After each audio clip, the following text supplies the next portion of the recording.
Bonjour! Aujourd'hui, je commence une série de vidéos sur le tournage. Ce seront des vidéos bien distinctes de celles que je poste tous les dimanches. Je vais continuer à poster mes vidéos tous les dimanches. Comme c'est des vidéos en plus, j'ai pas envie d'y passer énormément de temps. Habituellement, c'est toute une journée de montage. Là, je veux que ce soit plus rapide. Ça a plusieurs avantages, c'est que ça vous permettra aussi d'être un petit peu plus dans l'ambiance de mon atelier, habituellement, de voir comment je parle en vrai. Je vais pas couper tous les espaces, tous les etc. Et comme ça, moi, ça va me prendre beaucoup moins de temps à monter et je pourrais les mettre en ligne régulièrement sans que ça me coûte trop d'efforts. En même temps, je sais que le tournage, ça va pas plaire à tout le monde. C'est pour ça que j'ai fait des vignettes un peu différentes. Elles sont faciles à reconnaître. Pitou est sur fond vert. Comme ça, ceux qui ne sont pas intéressés par le tournage vont tout de suite les identifier et ils ne seront pas obligés de les regarder. Je débute en tournage, ça fait en réalité moins d'1 an que je pratique, vraiment. Je vais vous donner toutes mes observations, mes trucs et astuces pour les débutants, évidemment, j'en suis encore une. Et j'ai déjà observé pas mal de choses, il y a déjà des gens qui me posent des questions, donc je pense que j'ai quelques petits trucs à vous apporter. Aujourd'hui, je vais vous parler du tour à bois, pour commencer. D'ailleurs, pour commencer vraiment, je vous conseille d'acheter le magazine, je vais aller le chercher, le magazine hors série de Bois Plus sur le tournage. Il est très complet et il a vraiment tout ce qu'il faut pour débuter. Je m'en suis servi beaucoup. Je l'ai regardé assez souvent et à de nombreuses reprises. Il vous dit tout depuis le début, comment choisir votre tour, comment utiliser 1, 2, 3, 4, 5 outils. Et franchement, c'est des outils incontournables. Il vous explique également comment fonctionnent les fibres, comment ça marche, dans quelle position il faut les attaquer, selon ce qu'on fait. Vraiment, il est complet. Pour la modique somme de 9,90 €, ça vaut l'investissement. Rudy, quand tu viendras à la maison, si tu veux, je te l'offre, puisque j'en ai plus besoin. Mais je le recommande fortement. Alors pour commencer, je vais donc vous parler du tour à bois, parce que quand on veut tourner, on commence par s'acheter un tour à bois. Alors lequel choisir? Aujourd'hui, j'ai la chance d'avoir un entrée de gamme, mais vraiment entrée de gamme, hein, au ras des pâquerettes, qui est fait par Jean l'ébéniste. Il coûte un peu plus de 400 €. En fait, je le recommanderais à un adolescent qui veut se lancer, voilà. Enfin, plus exactement à un parent qui veut faire un cadeau à son fils ou à sa fille. Et franchement, c'est très bien dans ce cadre-là. Moi, je vous conseillerais quelque chose un petit peu au-dessus. Celui que j'avais précédemment et que j'ai vendu, il est très bien pour commencer. Et même plus.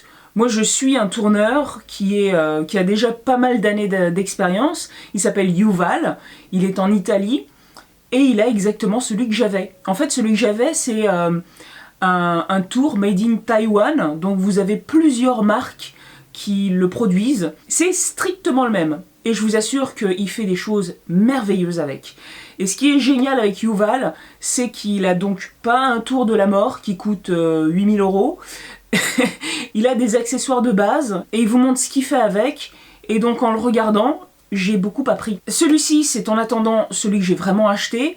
Il y a des retards de livraison, donc Halls Profi m'a fait un prêt. Et ça, c'est pas toutes les entreprises qui vous le feront. Donc merci beaucoup Halls Profi. Si je le compare au tour que j'avais précédemment, il a quand même quelques avantages.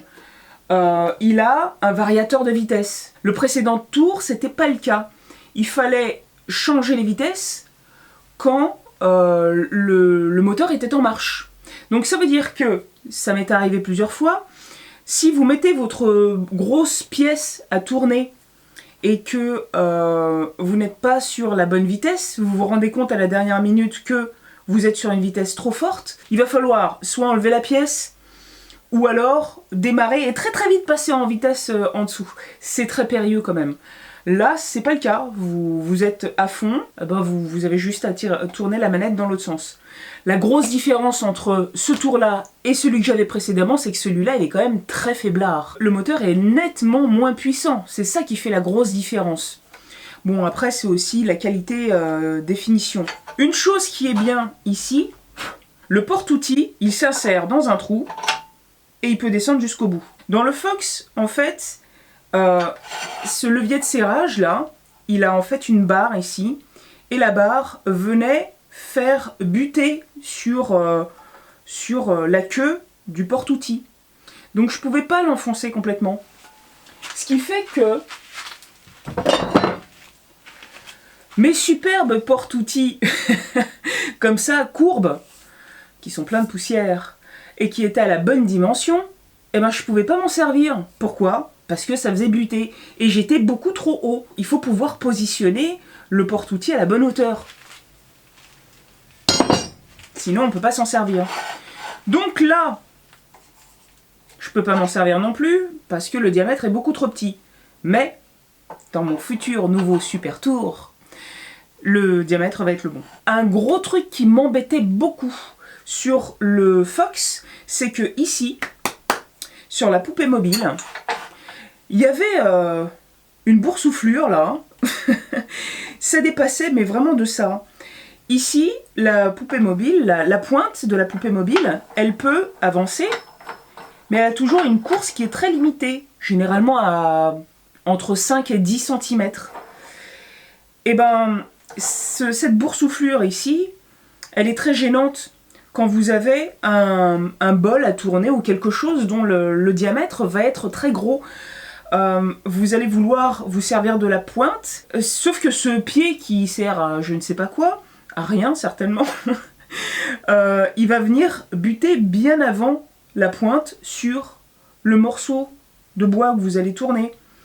Et en plus, si votre morceau de bois il n'est pas super recting de ce côté-là, ce qui arrive, et que le centre est légèrement enfoncé, c'est compliqué. La seule solution que j'ai trouvée à ça, c'est de mettre mon mandrin. Donc, je mets mon mandrin et je mets la pointe là. Ça fait une rallonge. Je m'en sortais comme ça. Mais bon, faut avoir un mandrin. Ça, c'est pour les limites du tour que j'avais précédemment. Celui-là, la grosse différence avec le Fox, c'est qu'il est moins puissant. Alors, ce que ça veut dire, c'est que quand vous êtes en train de tourner, si vous voulez enlever des gros copeaux, ça va être compliqué parce que le tour va s'arrêter.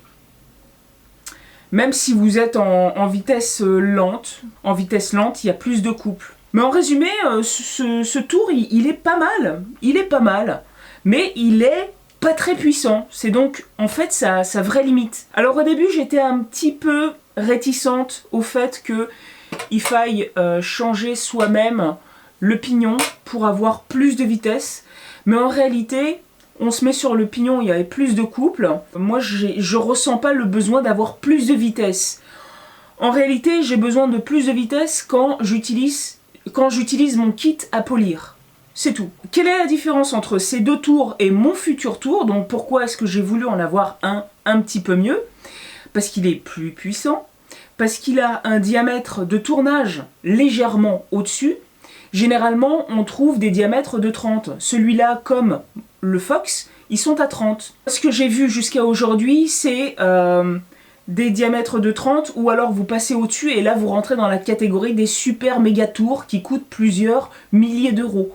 Et là, justement, celui que je vous présenterai quand je l'aurai, il a un diamètre au-dessus et il est plus puissant.